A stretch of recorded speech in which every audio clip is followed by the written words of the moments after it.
which I know it's one of those things that happen. Good morning again. Good morning. Good morning. I'm conducting this interview on behalf of the Civil Society Alliance Global. As you know, the learning route in Rwanda is due to happen end of October, early November. So we're going through a series of planning activities, and this interview will help us in the planning process. We really want this to be a great success, not only in terms of the initial phase, but also during the learning route itself, and also when everyone, the participants, leave, what they take away from this experience. We've got 3 sections in the interview. Yes. Section 1 will look at identifying strong examples to share at the learning route. Yes. Section 2 will look at expectation of the route process. Yes. And section 3 will look at communication among the civil society alliances. Yes. Yeah? So under each section, we should have the first section has about 3 questions. The second has a few more, but some questions as you answer may overlap. And then the final one has about 4 questions, yeah? Yes. Okay then. So let's go straight to section 1. Now, basically in the Civil Society Alliance conducted a survey in 2015. And when they conducted that survey, they looked at 7 intervention areas. Policy, data collection and sharing, advocacy, campaign, communication platform, and good governance. Yeah? Yes. From Kenya's end, your areas that you identified as having very strong practices in were engagement in policy development and review at subnational level, and that is policy tracking and budget allocation, communication at community level, and then a multi-sectoral platform at international regional level. Yes. Those were the 3 areas that you were highlighted as your strong areas, yeah? Yes.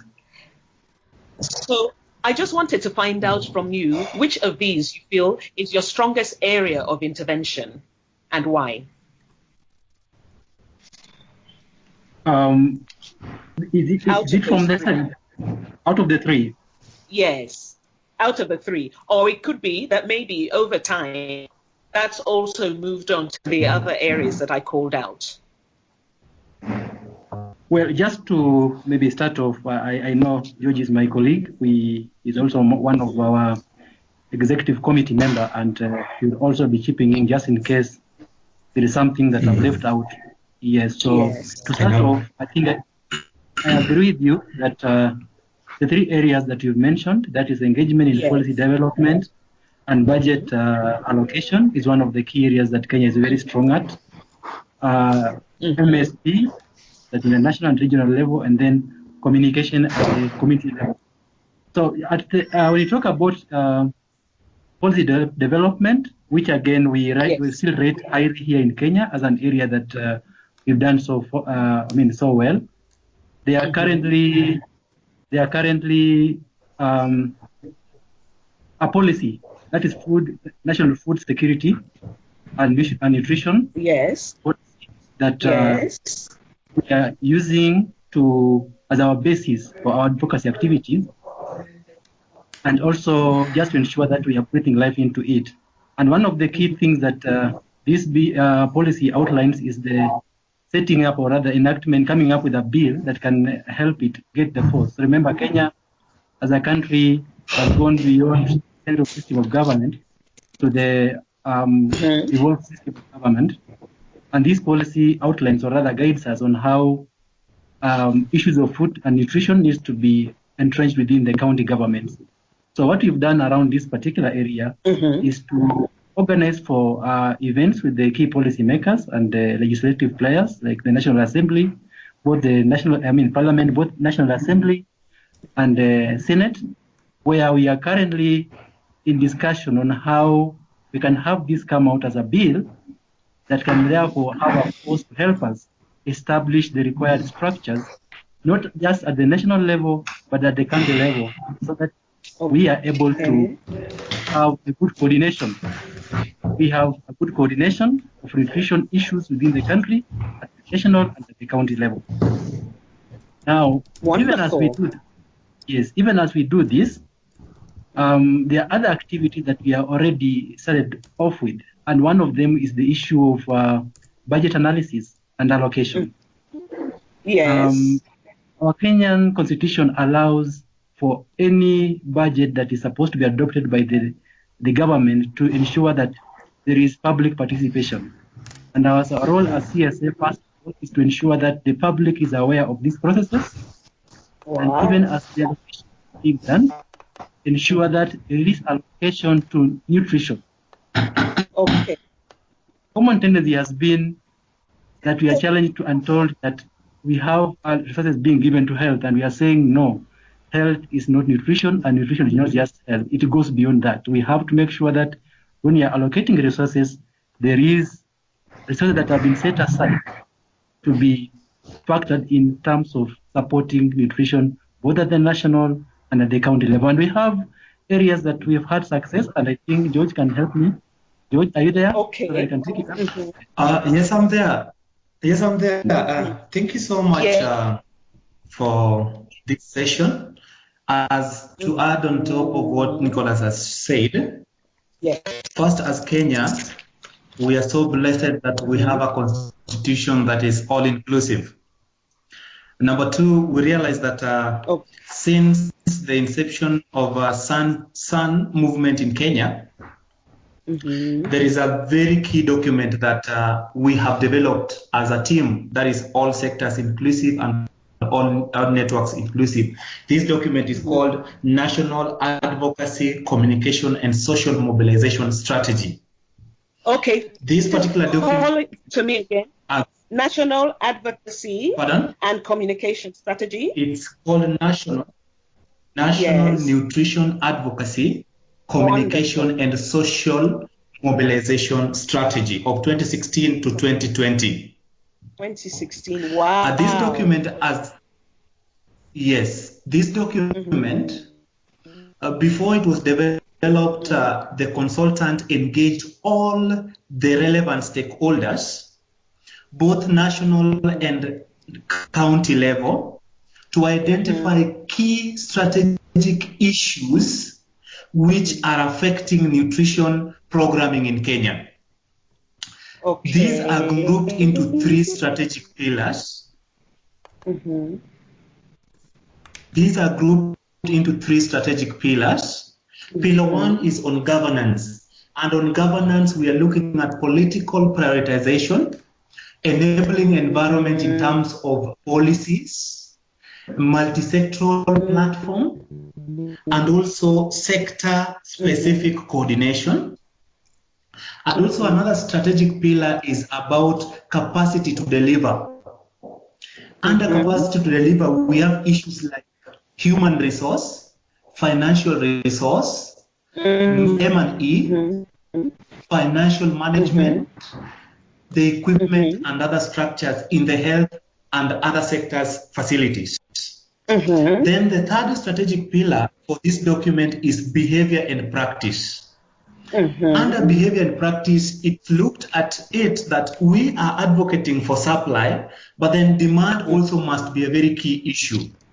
So what is it that is in the community that is affecting nutrition programming in terms of beliefs and practices, health-seeking behavior, or nutrition service-seeking behavior? So this document was launched, and since the launch of this document, as civil society alliance... When was it launched? When was it launched? The launch was this year. The launch was early this year. Actually, it was part of when we did the nutrition, it's called what? The GNR, the Global Nutrition Report launch, which was presided over by the First Lady of the Nation. It was a launch alongside this particular document. Okay. And apart from that, as Kenya Civil Society Alliance, we have also developed our strategic plan that also runs up to 2021. Our strategic plan, our key deliverable out of the strategic plan as Civil Society Alliance is advocacy. And this is really embedded into the advocacy, communication, and social mobilization strategy. Apart from that, as Kenya, in the budgeting process, as Nicholas has mentioned, we have engaged both at the national and the county level to be very strategic to participate in the budgeting process that usually starts from August and ends in June the following year. So all these processes we are engaging in, and in the budgeting process there is an aspect of citizen participation, which as Civil Society Alliance we have formed chapters at county levels, where Civil Society Alliance chapters at county level are engaging members of the county assemblies and the members of the executive at the county level. And there is a forum called Public Economic Forum, where the governor of each county is the chair, but they are representatives from the community. This is a platform that we have used to engage for public participation in budgeting for the counties. But then whereas for nutrition to be budgeted for, there are very key documents at the county level, which nutrition must be part of those documents as strategic objectives. One document is called County Integrated Development Plan. Okay. County Integrated Development Plan. So the County Integrated Development Plan. Pardon? Is there like a time frame, so the county, like for 5 years or? Yes. It goes for 5 years. The County Integrated Development Plan goes for 5 years. But then there is review each and every year. Every financial year before any budgeting process begins, there is review so that each and every department at the county level looks at their specific outputs that they want to cover in that financial year. But first, they have to review what they did in the previous year if they met their objectives. So it is called County Integrated Development Plan, but every year they review what we call ADP, that is Annual Development Plan, that is borrowed from the Integrated Plan. So, as Civil Society Alliance, we are keenly participating in this at county level with our county CSA chapters. Wow. Apart from this CIDP, that is for the whole county, but there is Health Sector Strategic and Investment Plan. Where nutrition must be factored. Health Sector Strategic and Investment Plan. This one also goes for 5 years. Strategic Investment Plan. Yes. This one also goes for 5 years. As it goes for 5 years, the health sector has what we call annual work plan that is borrowed from that particular health sector strategic investment plan. In these two documents, if nutrition does not appear in these two documents, then it cannot be budgeted for. As Civil Society Alliance, we are engaging in making sure that nutrition forms part of this health sector strategic investment plan and AWP. What guides us to ensure that nutrition is part of these documents is what we call the County Nutrition Action Plan. Wow. Okay, let me go first. In terms of the for nutrition to be factored in documents, the key ones we've called is the health sector strategic investment plan and the annual development plan, right? Yes. So ADP and then this last document. Yeah, that you're advocating for that. So let's move on to this next one you want to tell me about. Yeah, I wanted to tell you about the CNAP, the County Nutrition Action Plan. You realize that Kenya Nutrition Action Plan. Wonderful. Kenya as a country, we developed National Nutrition Action Plan that has got 11 strategic objectives.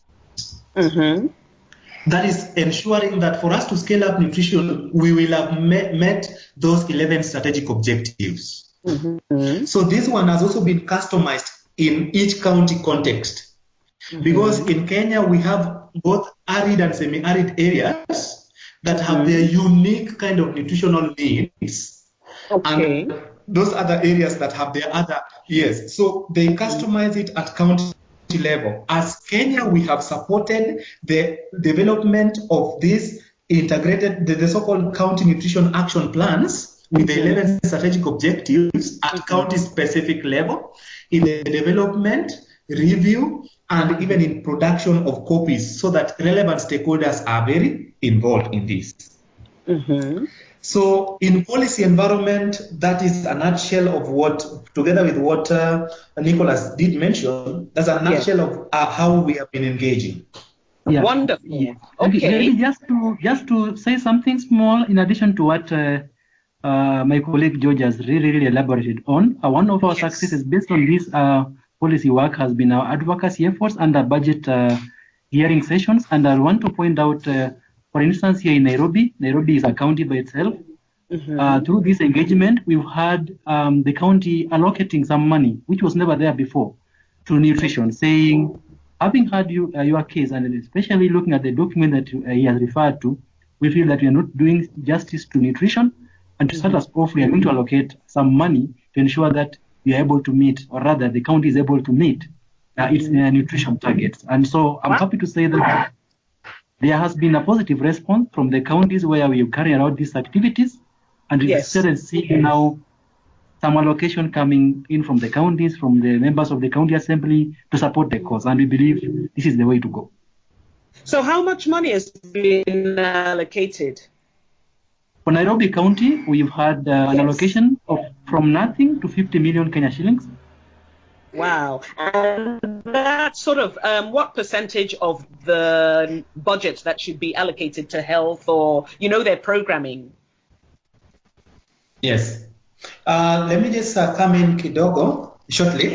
That our budgeting process, that is a Kiswahili word, kidogo means shortly. And you realize that in our Kenyan budgeting process, it moved from item-based to program-based. Okay.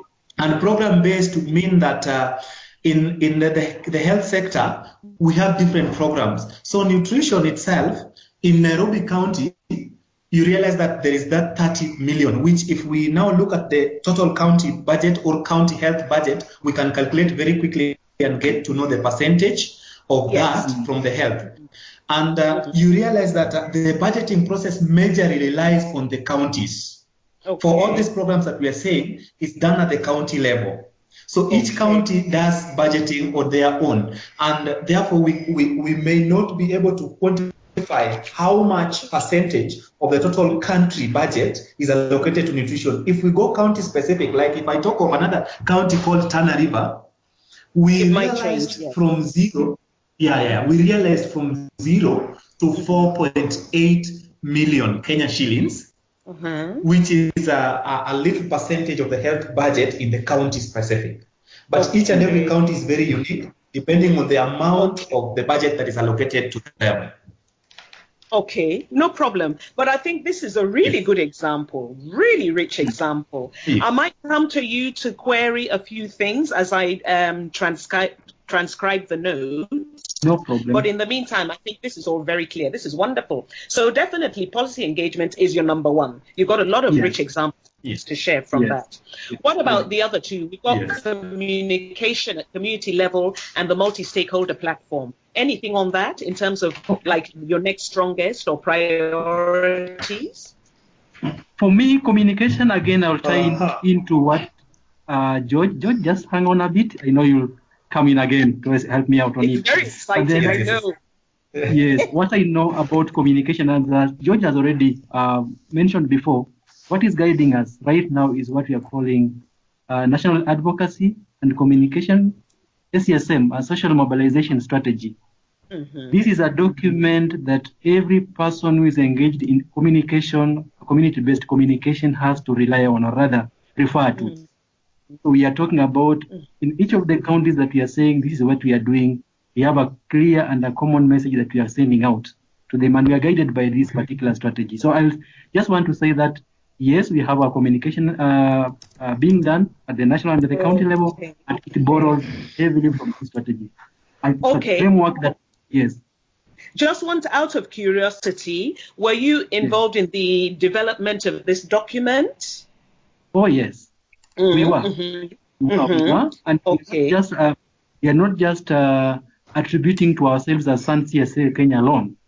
This is something that Sun CSA was a key player among other partners, but we made sure that our views are represented. We made sure that what is coming out is something we can live with, and that's where we are right now. That whatever we have right now that has been developed is what we wanted to see, and that is what is guiding most of our activities on the ground.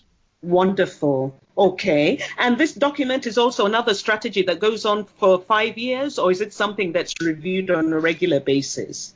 It is within the same strategy that is going for 5 years. So within the same strategy. Okay. Yeah. Okay. Wonderful. Okay. So in terms of your... Okay, George, let's not leave you out. I'm sorry. Yes, I wanted to add something. That on communication, as Nicholas has mentioned, it is our second best area of intervention. And as he has mentioned, that strategy spells out very well how we are engaging with the community. And I want to point out that as Civil Society Alliance, in our advocacy interventions, there is the need for, we are pushing for the creation of nutrition portals in each and every county website, because each and every county has a website. And we want a portal created for nutrition so that anything on nutrition is communicated with every other person. And right now, there is an example of a county called Tana River, which personally I've engaged with the Ministry of Communication and IT.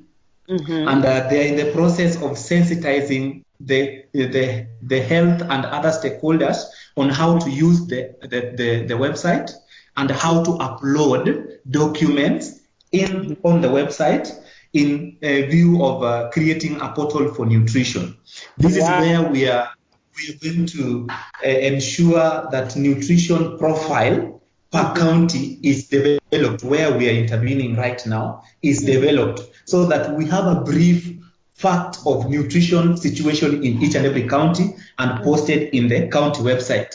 As Kenya, there is nutrition website that has been developed, and of course it was consultative, CSA and other sectors involved, other networks involved, and we are looking at ways of linking this county-specific portal to the national portal, so that every other person can read what is happening in the county to feed into the national.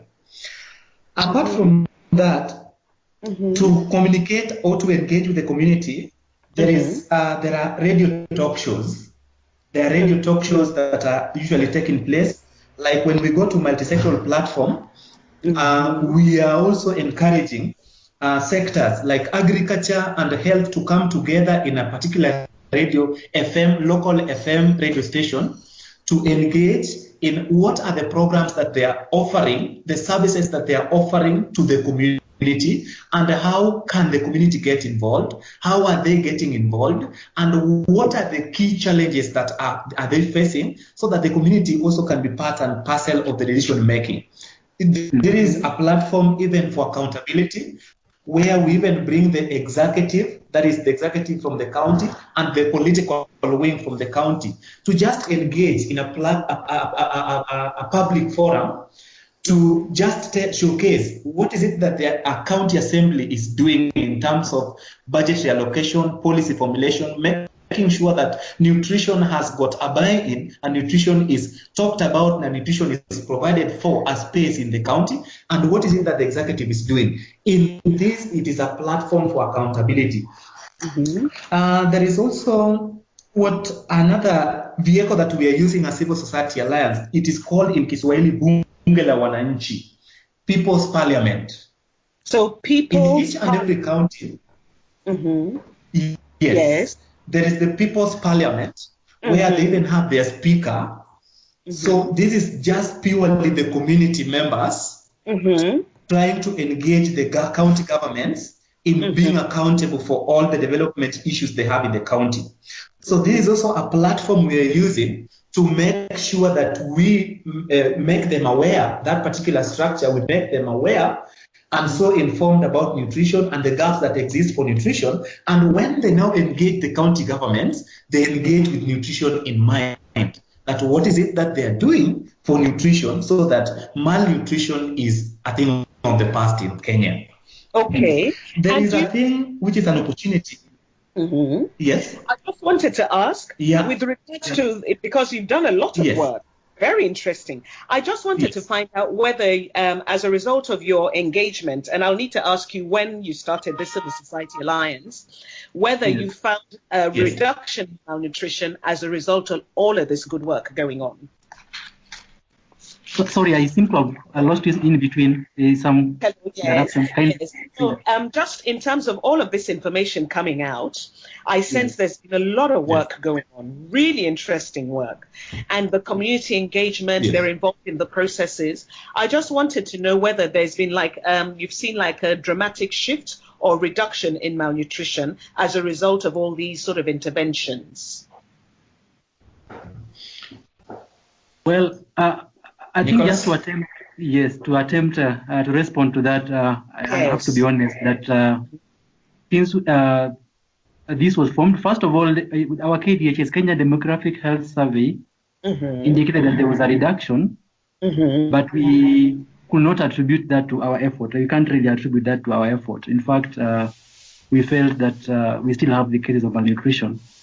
And so just to answer your question straight, we've not had an opportunity now to assess. In fact, and maybe this is part of our advocacy work, what we've seen is now appreciation with regard to investing in nutrition. And there are programs being initiated to help address that. And I think Georgia was just trying to highlight some of the things that we've done, setting up of chapters, rolling out of interventions in specific areas. And we've not gotten to a point where we can now do our evaluation and attribute that, yes, these are to this. These are things that we've started off, but what I'm happy about is that there is that goodwill that we are now getting. Things are starting off where there are interventions. We are carrying out our baseline assessments. We are carrying out our smart surveys.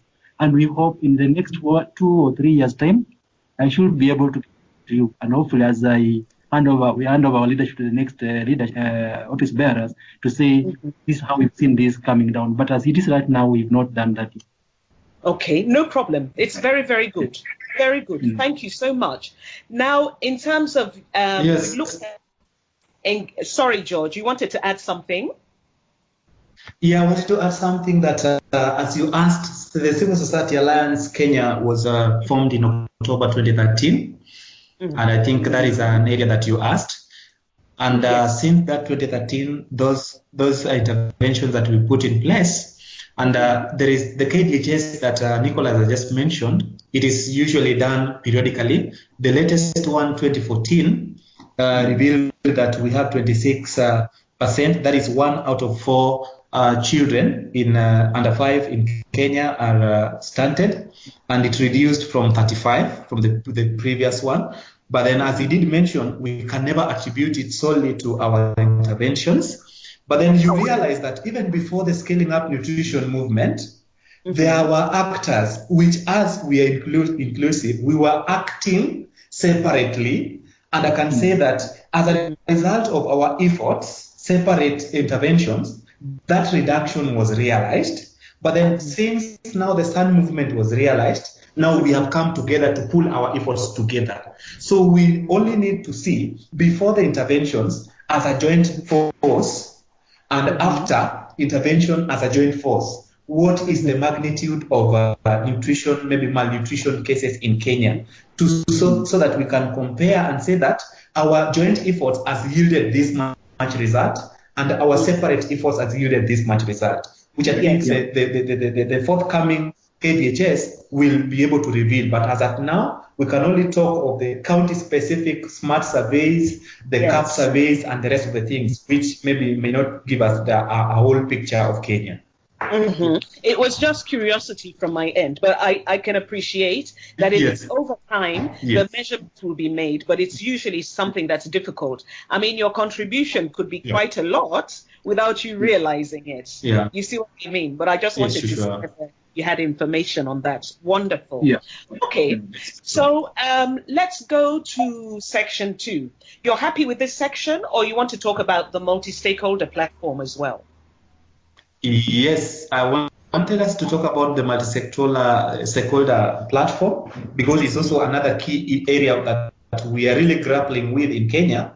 But as Civil Society Alliance, we are keen on this. As Nicholas did mention, the Food Security and Nutrition Bill that is now on course, and I think it had been shared by the Senate and the National Assembly, and now it has been taken up by the Ministry of Agriculture and Ministry of Health, to ensure that it is a thing that will be brought to, or maybe be part of our legislations, or maybe our acts of parliament, which is signed into law. And this particular document has proposed a multi-sectoral approach to nutrition. And I think in this, it will be a very good starting point. You know, right now in Kenya, there is no law that is binding the sectors that they work together. So we are just operating on what we call maybe gentleman agreement.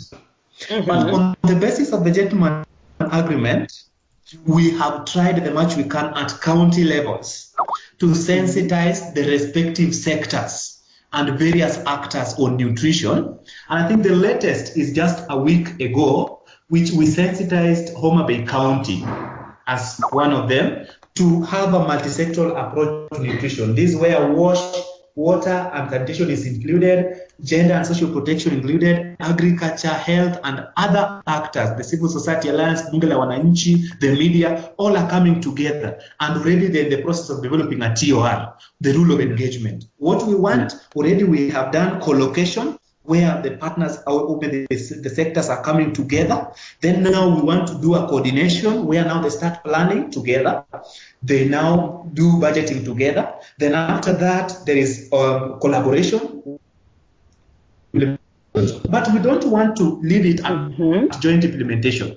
We want, because all these sectors are targeting a household, we want a case whereby there is a joint training, where as a health practitioner, I'm aware of what interventions that agriculture does at the household level in the spirit of joint training, so that when I go to a household, I don't need an agriculture person, I only need that knowledge, so that I can have a full package of nutrition programs, both like a comprehensive.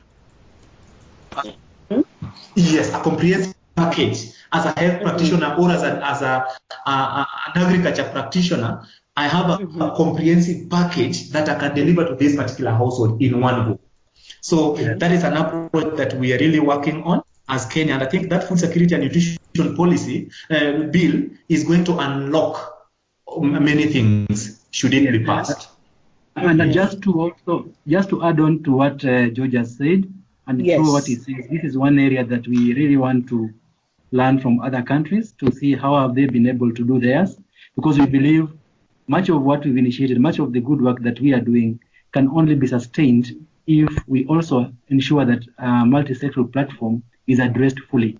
And probably what I can just mention with regard to what the policy is proposing, or the act is proposing, is to ensure that nutrition or multi-sectoral platform is placed at the highest office on the land in Kenya.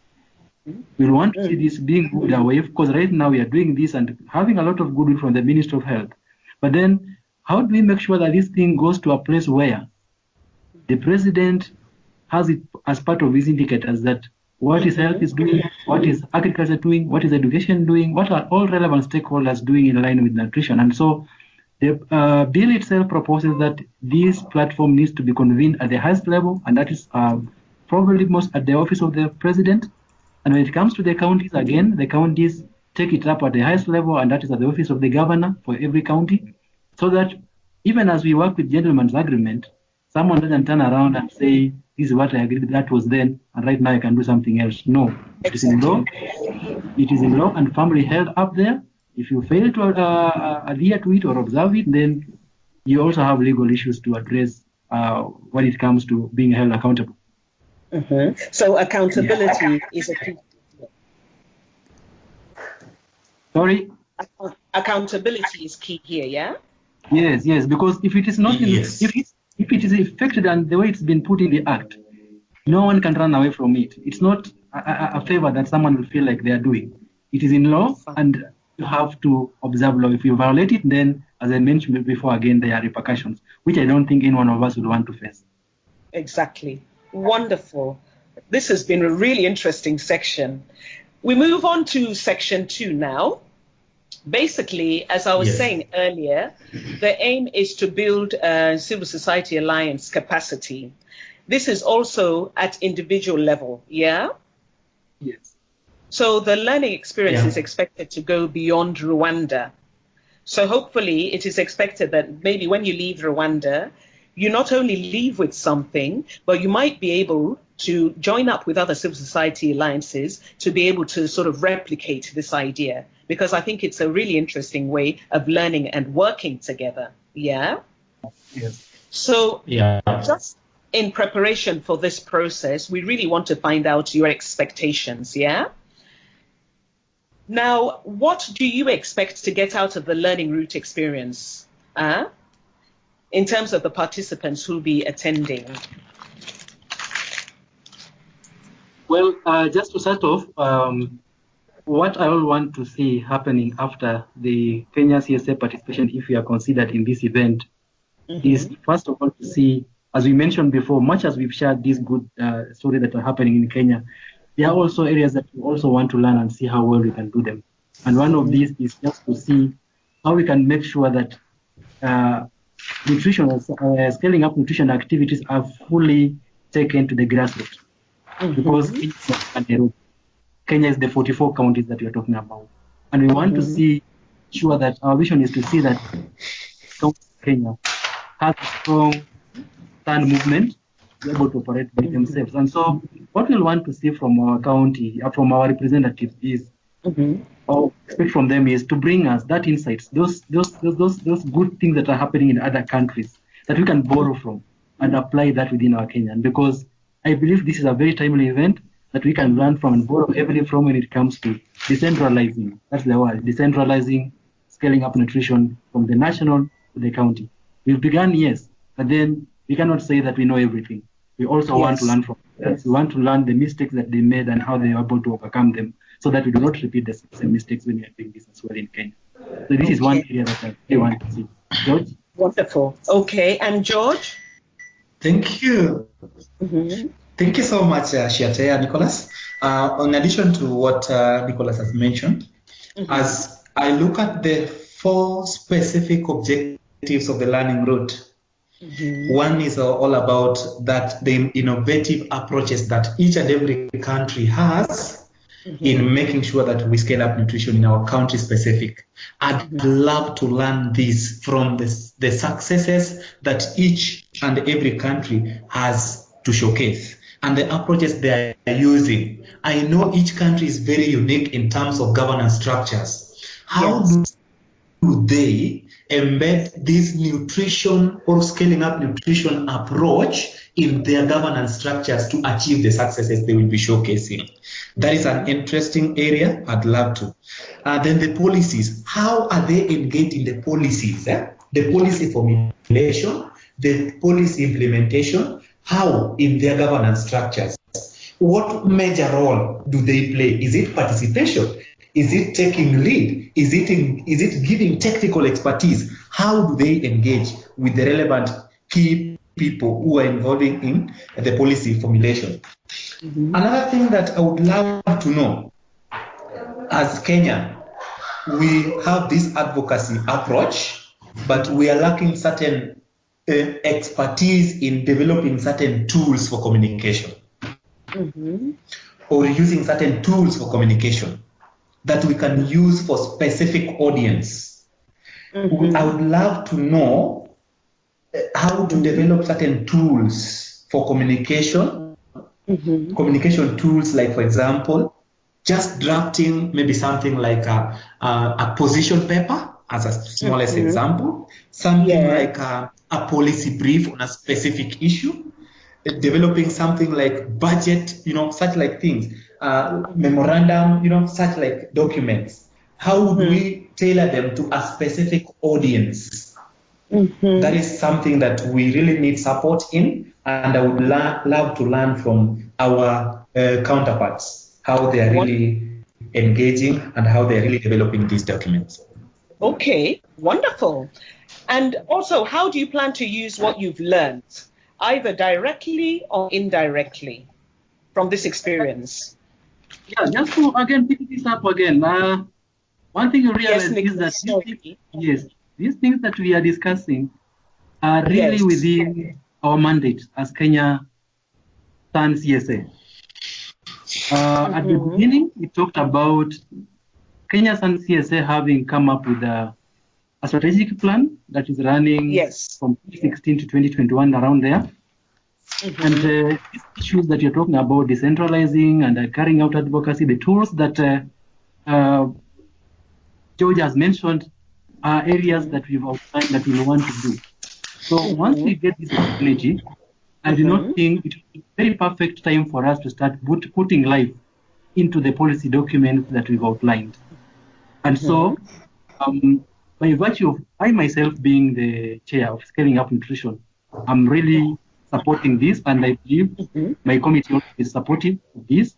So once the learning process, or rather event, is done in Rwanda, we'll want to look at what that have been learned at the event, and how can we therefore integrate them within our activities. And as I mentioned before, the framework itself allows for that.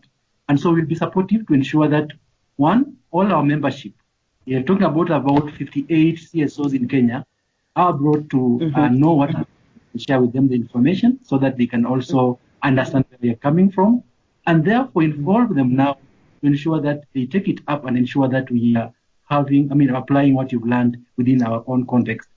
So just to answer you, one, we have a supportive environment within our policy framework. We also have goodwill from our leadership, from the CSA leadership, and we are willing to engage our members to ensure that they have a buy-in, which therefore will now chart the way forward so that we move together in the same direction. Okay, wonderful. Okay, thank you. It's Can I just add something? Yes. Yes, I just wanted to add something. Number one, as an individual, as George, hello? I can hear you there? Yes. I hear you well. Good. As George, I am coordinating advocacy work in International Medical Corps. This particular learning route, I will not take it for granted, because as George, I've been having this experience of advocacy since 2013. I think it is going to be a very key kind of improvement in my advocacy skills. While I come back, or maybe while we come back with the knowledge management is very key. And as Kenya, we would want to know how we can manage this, the learning that we'll have had from Rwanda, from our peers, to put it into use in Kenya. First, we'll need to start from our respective organizations. Because if we get a buy-in, Nicholas usually has a country directors forum twice a year, which I think if the people who will have come from the learning route share with their respective country directors to have a buy-in of the approaches that they are using to scale up nutrition in the countries, I think our count, like you are expecting like 3 to 4 people to attend. So we will be having a buy-in of 4 country directors already. They will be our champions from within. to advocate for more commitment of other country directors who will have not gotten a chance to attend. Sorry, the chance is limited, so we cannot carry all our 56 members to Rwanda.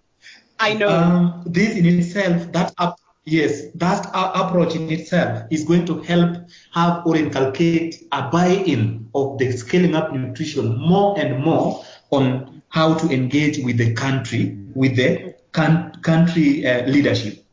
Number two, there is this forum that we usually have as all CSO members together having meetings. I think we shall convene together so that we are able to share this learning so that our members will take it as a sort of a sensitization session on the best practices and the best approaches to use in scaling up nutrition, so that when our members go back to their respective counties, the county chapters, they also cascade this to the county chapters. I think this approach is going to strengthen our CSA alliance approaches to nutrition advocacy.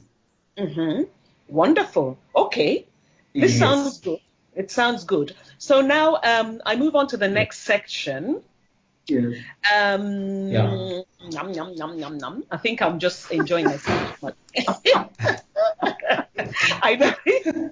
I've not lost my notes and the points, as you can see.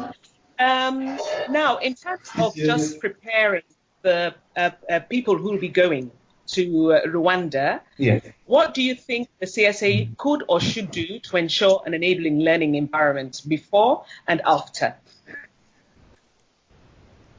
So, for example, what kind of preparations do you feel you need to do before they go?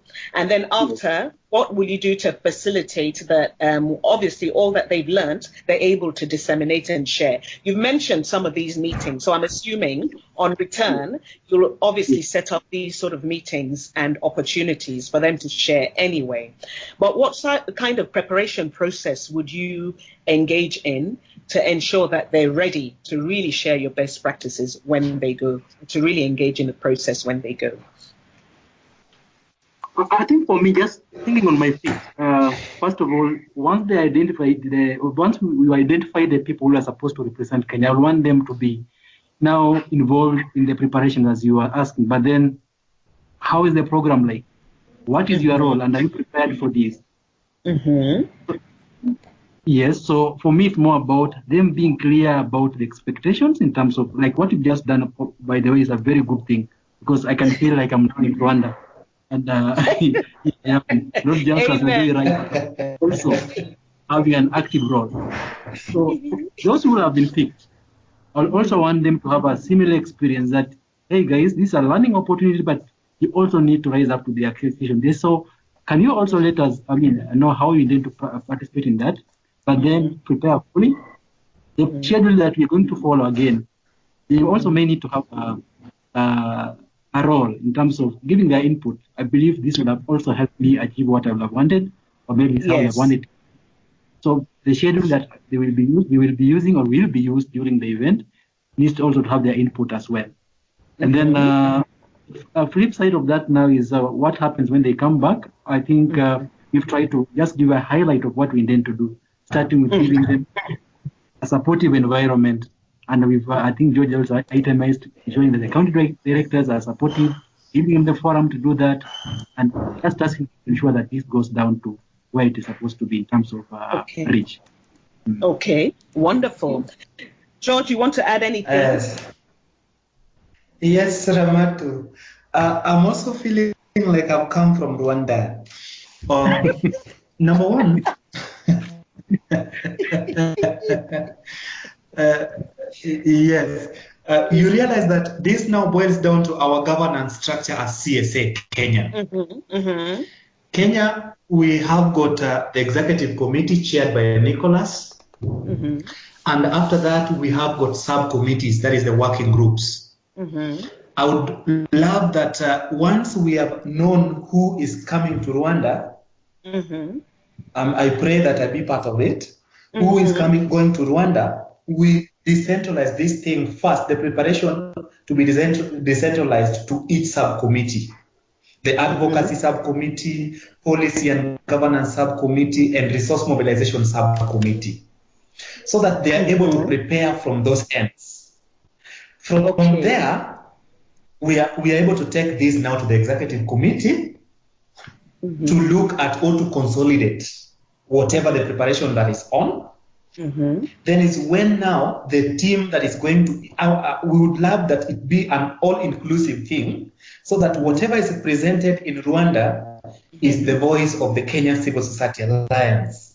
So by then, Chair will call for a meeting, and I think he had even planned for a meeting even prior to this kind of engagement, that towards the end of the month of October, we shall be having an all CSAs meeting to bless the people who are going to Rwanda. Wow, I love that. I love yes. I had forgotten that. Yes. You know, there's no malice. You know, I love it. I really love that. Yes. Yes. Sorry. So that is the approach we are going to use. I'm putting that in my script. Bless. Yes. Okay. Yes. Sorry.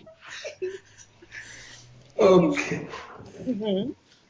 So you say you'll have like a meeting towards the end of October, just to basically confirm going, to the learning route, and obviously maybe like it's some kind of like an agreement on what they're expected to do and what they're expected to come back with. Okay. So it's going to be some kind of planning meeting. Okay. Wonderful. Oh, lovely. You sound very organized. I hope we're disorganized here. We are very organized. It had escaped me that we had that meeting. We've already agreed on the date. Now I was laughing because I had forgotten. But we have it in our plan that we'll be having a meeting. Okay. So to make the experience enjoyable and fulfilling, what innovative ways do you think we can use to share best practices? Is it in terms of this? Yes. I was just saying, to make this learning experience fulfilling, enjoyable for those who are attending, what sort of innovative ways can you think we can use to share the best practices? This is where we may need to. I really want to say mine is a foolproof answer, but then I'll expect this to have a different, let me call it a cocktail of presentation approaches. We could have someone just sharing with us probably a documentary, giving us a journey of where they were and what they've done and where they are on maybe on a given topic. There are those who we can also think of having it done in terms of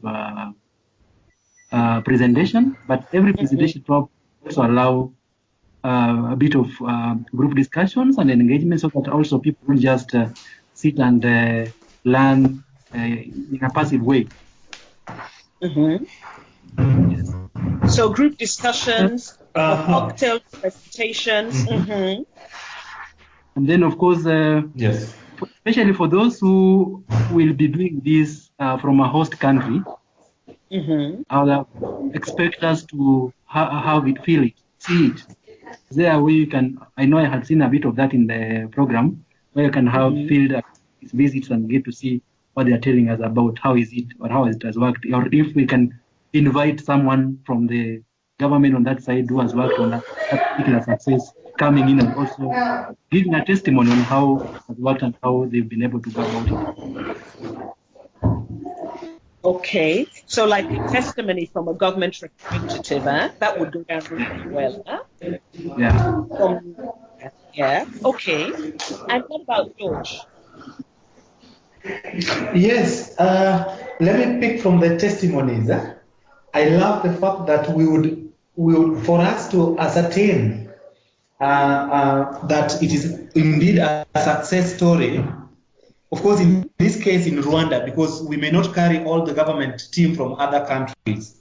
So a government official from Rwanda would come to tell us what level of support the CSA has done has offered them in ensuring that we scale up nutrition.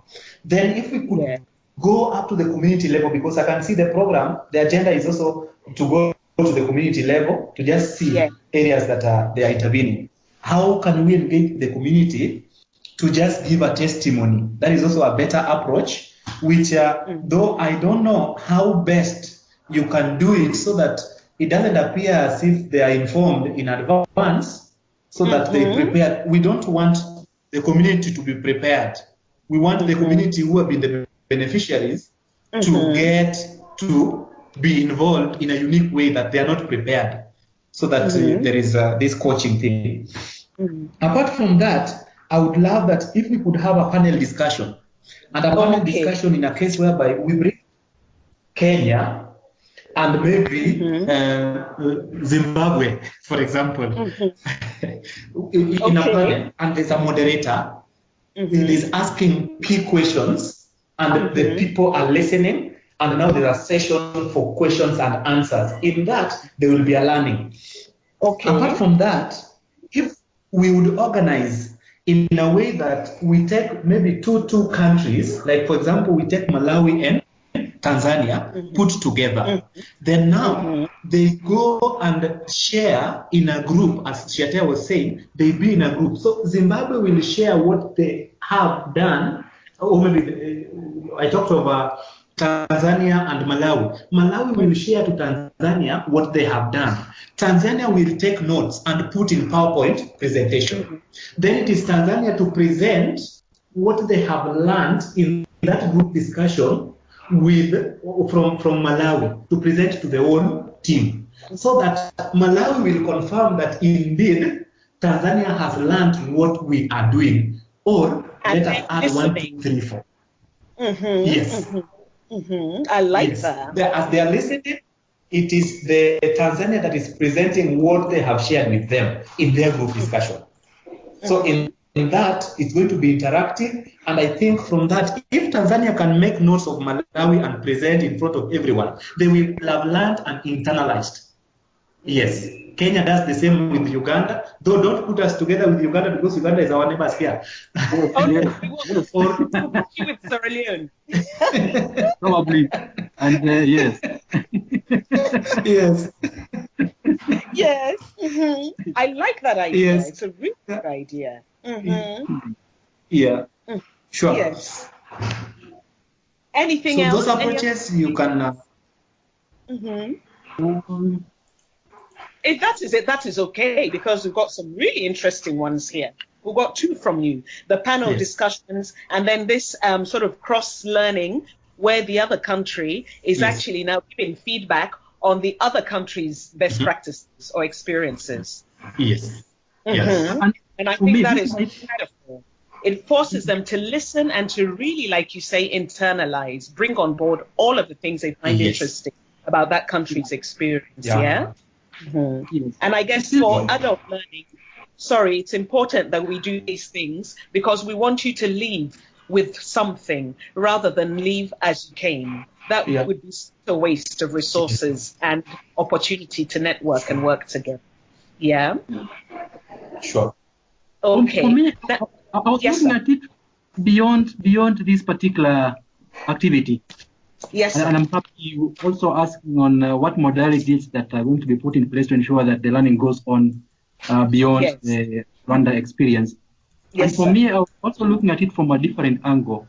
Is there a way we can task ourselves and say, after this time, we will want to have, maybe even if it's a conference, where people are coming in and sharing these things in a kind of conference setting, maybe even a work, but just coming now again back to report, this is the journey that we began, and this is what we learned, this is what we've done, and this is what we've achieved. So this is after the event, this is when they return to Kenya. They've come to Kenya, they've applied. Yes. And I can see now Sun movement growing and so many interesting things happening. Yes. How do we again come to a common platform where we can share what we gained from Rwanda that has helped us achieve so that we want to share again? I think I don't know whether you get what I'm asking. Yes. Okay, so now you're asking me the question, right? Yes. I'm hoping that I wouldn't be the one who's answering questions, but I think this is what we're trying to find out from you. As we move down to section 3, you'll see that really is the idea. I don't want to influence that bottom bit too much, because maybe you have a bit of thinking and opportunity for us to elaborate on that. We can discuss that further there. Yeah? Okay. Now, in terms of innovations, like the ones you mentioned to me before, have you used this before? You know, that crossed idea that you talked about and the panel discussion. You've used it before, yeah? Yes. And what were the benefits of that? Like I can share. Yes. When we launched the World Breastfeeding Week just recently. Yes. There was a panel discussion. Yes. From each network. That the moderator, and it happened that this was a radio presenter who was hired to come and moderate the session, and he was asking each and every network the role that they have played in scaling up nutrition in Kenya, and that revealed the role of each and every sector, or each and every network, and from that they were able to see or to identify the areas that are weak, that need strengthening, and areas that are strong, that need to be upheld. And I think in that it was a very interactive session, because the rest of the people who were not even technical nutrition persons were able to learn that approach to nutrition is multi-sectoral or multi-stakeholder. That in itself. Number 2, when we had our conference at Civil Society Alliance mid this year, the conference, the major topic was on how we can scale up the nutrition sensitive programming, because it's like we had forgotten much about nutrition sensitive. We were focusing much more on nutrition specific. So this panel discussion was very important, because each and every Civil Society Alliance member who are in nutrition sensitive program were to showcase what they have been doing and what they have been doing in nutrition sensitive programs, and how scalable those programs are, and how replicable those programs are in other counties. And I think because each and everyone was giving their experience and their approach, there was a secretariat to that particular subcommittee who was not necessarily a person from that organization. So taking notes, then coming to present on behalf of the team. And I think each and every, like me, we put together all advocacy organizations that are advocating for nutrition. And now we were showcasing each and every person what each one has done. I was very happy to be singled out that our intervention as International Medical Corps was that our approach was stepwise, that is systematic, and people learned from that step by step, from evidence generation to the process of even sensitization and now engagement, so that people picked what my experience was in one of the counties. And again, other programs were also picked that way. And I think that was a learning where somebody now followed me up to ask me, George, kindly share with me your approach to advocacy. Those steps were so organized. You see, that one in itself is a good learning experience. Wonderful. Yes. Oh, wow. Yes. This is good. Just to add to the panel bit, I think... yes, Nicholas. Yes, just to add something. Can you hear me? Yes, I can. Yes, I was just saying that in addition to what George has shared regarding the panel discussion, first of all, for the events that I've also participated in where we've used that as a way of delivery, it has worked out so well because one, it also helps us have these different players give us different perspectives on an issue.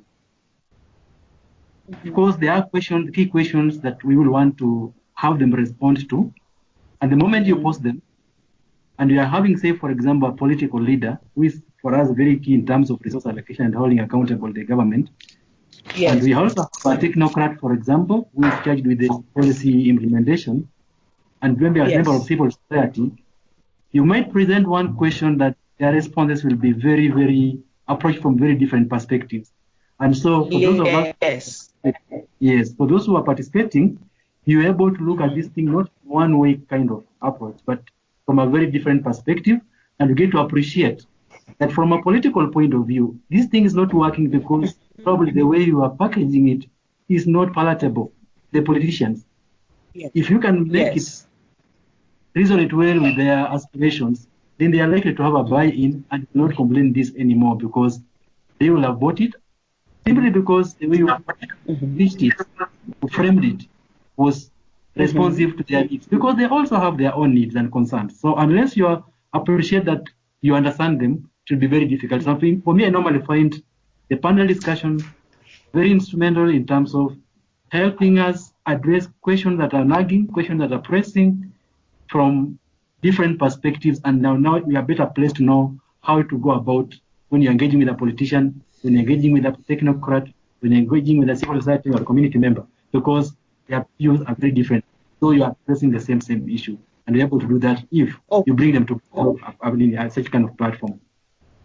Wonderful. And in terms of just materials, what sort of materials have you found useful in the past for learning and sharing knowledge, and others that you haven't found useful at all? George, you want to start? Yes, in Kenya, we have got audio materials, which is talking about stunting in Kenya, and reminding every person that even in the urban setups, we have malnutrition. And that was supported by the Civil Society Alliance through a renowned radio journalist called Johnson Mwakazi. And I think in the background, that guy explained very well how malnutrition comes in and how each and every person needs to take up his or her roles. We use this as an advocacy tool. We have posters, we have some other policy brief, fact sheets that have been developed, which I think we are using as Kenya, and they are really targeted to the respective audience. Recently, Kenya, we started developing a guide to first identifying champions for nutrition in counties or at the national level, which I think the process is on, is not concluded. There is also a guide that we had started developing in engaging parliamentarians. What are the talking points? What are the key issues that we need to talk about in malnutrition? So that after it is passed, we shall take it to the sub-county or the county levels for customization. So those are the materials that we have that are very useful in our advocacy intervention or engagement with the respective partners. Okay, so very useful in advocacy. Yes. For me, what about materials that you won't find useful? Well, I'll still repeat what lines going. Oh, it's not. We are losing you. Hear me? Hello. The traffic has started. The internet traffic. Hello. Yes. Yes. Can you hear me? You are breaking. Hello. You are breaking. Even you are breaking.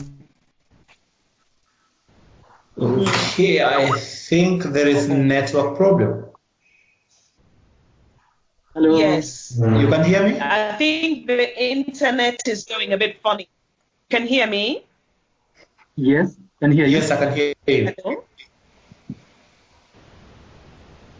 Hello. Hello? Hi, hello. I can hear everybody perfectly.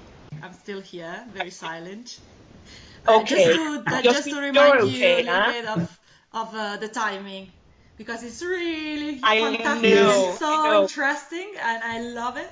But just to keep in mind that it's for many, many people, so I want and then also I think you also have other things, so I don't want to monopolize the entire day. True. I'd programmed myself up to noon because I have some other engagements. No, I think we can wrap up. Oh, well. We can wrap up, huh? Okay, well, let's just go quickly to the last section, more for communication, just so we can see your views on that. Yeah? Hello, Nicholas? Yes, I can hear you. Problem is the network keeps fluctuating. Yes. George, what I wanted to hear me? Yes. You're breaking. Yeah. Can you hear me? Sorry, I can hear you very clearly. Okay. Nicholas? I just really wanted to hear me. Yes. You can hear me? Hello? I can hear you, but not as clear. I think... As you were before. Well, we might need to type the question. Yes. I wonder if I can help. I think Ramatu has a connection a little bit slow in this moment, and I guess she wanted to get to the last questions. That is more kind of, again, your perception and how do you think we can foster continuous communication, so established channels to enhance communication among alliances and among countries, which somehow maybe is already happening. And if it's happening, is it happening already with which country? Or if it's not happening, what can we do to foster that after the learning route? And I think that would be the last question. Exactly. Thank you. Sorry. Okay. Nicholas? Well, I think for me, whatever we think about should be around something that can easily be done online, because the virtual space gives us a very good opportunity without requiring us to move physically to different venues.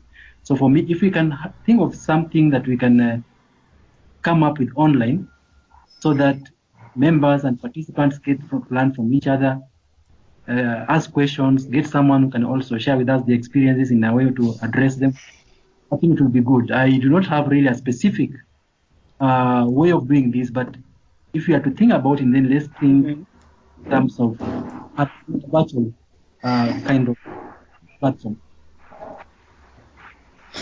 Yes, just to add on what Nicholas has said, communication between various CSAs, we can't say, as Kenya, we can't say that we've really been in touch with our counterparts.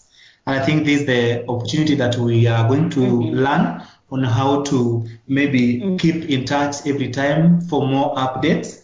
I think the approach that we could suggest as Kenya, together with what Nicholas has said, is about first we need to identify the communication specialists in our respective countries and the communication focal points for civil society alliances. Then we have a network of communication specialists for all the respective member state countries.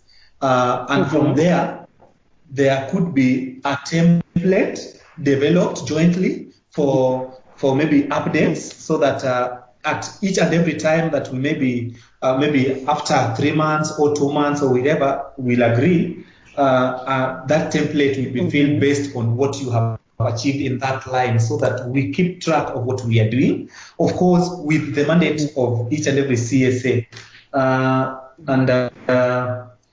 Things like what Nicholas is saying about Twitter, about Facebook, about WhatsApp group, anything that can keep us updated, I think we can just, as long as we have established a communication channel, regional communication channel, or globally, depending on the approach, the channel and the focal point, the hub where any update, we must develop a hub where any update feeds into or any update comes from, so that we have got a common way of communicating.